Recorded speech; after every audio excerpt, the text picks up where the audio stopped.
Magandang araw Pilipinas, huling Biyernes bago ang pagbabalik sa paaralan ng ilang estudyante at mga guro, mainit na panahon ang naranasan dito sa Metro Manila. Pero kamusta kaya ang lagay ng panahon para sa mga pinilusod ng bansa? Halina't alamin yan sa forecast ng Pag-asa. Sa mga nakabakasyon sa Cabanatuan, Nueva Ecija, all good weather condition ang patuloy na iiral maliban sa mga isolated rain showers and thunderstorms. Agwat ng temperatura 25 hanggang 34 degrees Celsius. Sa Calapan, Dumaguete at Rojas, aayon din ang panahon para sa mga may Friday night gimmick. Magdala pa rin ang payong pananggayan sa mga tsansa ng mga pulupulong pag-ulan o pagkidlat at pagkulog. Kung maglilibot sa Catbalogan at Tagbilaran na ayon din ang maaliwalas na panahon. Pero dapat magdoble ingat ang mga nasa General Santos City, Dipolog at Surigao dahil sa may hina hanggang sa katamtamang mga pag-ulan.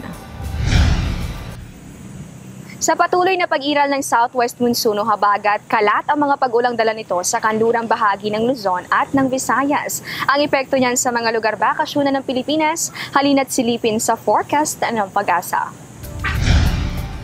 Sa Vigan at Puerto Galera may hina hanggang katamtamang mga pag-ulan, kaya naman stay safe and dry as you explore these parts of Luzon. Maaliwalas din ang panahon sa Anilao, Banawe at Taal with maximum high of 34 degrees Celsius temperature.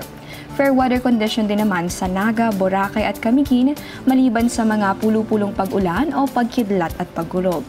Sa El Nido, Palawan naman na direktang naaapektuhan ng habagat ay maulang panahon ang iiral kaya namang maging alerto sa pagbaha o pagguho ng lupa dulot yan ng hanggang sa katamtamang mga pag-ulan.